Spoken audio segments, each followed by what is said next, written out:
Okay, congratulations on Get Santa. Thanks. Okay, how did you both get involved? Basically, well, I started just off by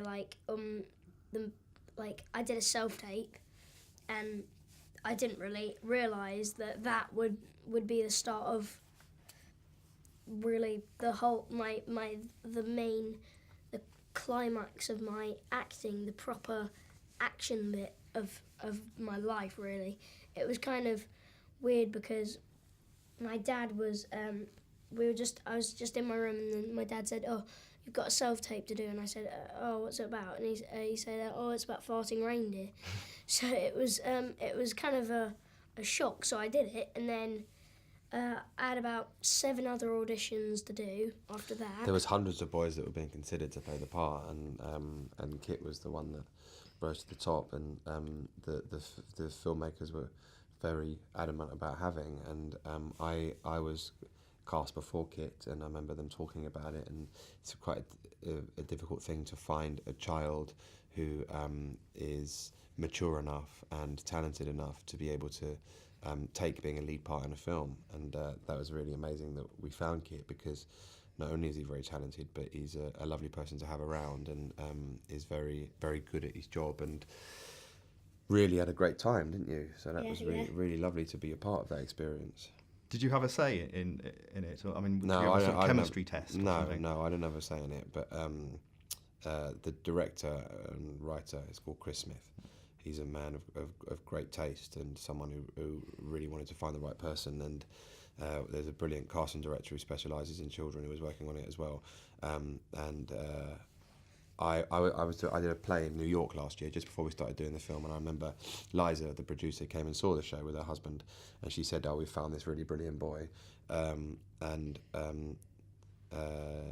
Liza's husband is an actor. He's a really good actor. Mark Strong. Yeah, and he said Mark said that he'd watched your tape and he thought you were really great, and so I thought if they thought he was great, then he must be. Wow, highly recommended. Yeah. So obviously you filmed this kind of in the winter of earlier this year, didn't you? Last February. So yeah, I mean, however much you love Christmas, kind of after Christmas, you usually just want it to go away for a little bit. So kind of what was it like, sort of doing Christmas out of season? Well, you know, it's nice, isn't it? It's nice you'd happy to be Christmas all year, wouldn't you? This year it was literally, I was in the Christmas mood all year, because I started in late January, and ever since I found out that I got the part, it was always just Christmas. Yeah. It was just, you know, I was already thinking about like what kind of Christmas jumper I'm gonna wear. I was really like prepared for Christmas in January. It's like I was so excited. It's really, I mean, you know, if it's all a suspension of disbelief, isn't it? And actually, the nuts and bolts of filmmaking are as such as it.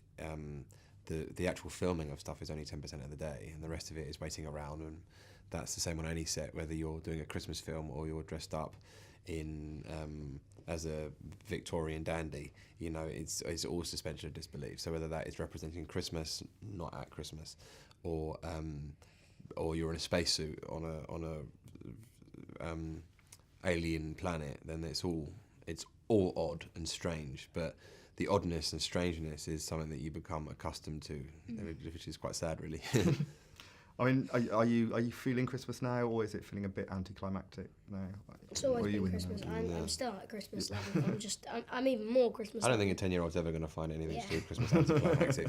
But I look forward to Christmas every year. I've got my own children, and I love it. I'm a big fan of Christmas, and so to be part of a film which deals in the magic of Christmas is actually important, because the films that you watch when you're a child are the films that influence your taste forever, and the films that you hold dear to your heart. And if a child can see this and it means something to them, and it gets them in the mood for Christmas, it makes them feel happy and nice, then that is something that you hold dear to your heart forever, and that's a really special thing. Well, I can't wait to watch it with my daughter, actually. So Okay, yeah, great. All the best. See you later. Cheers.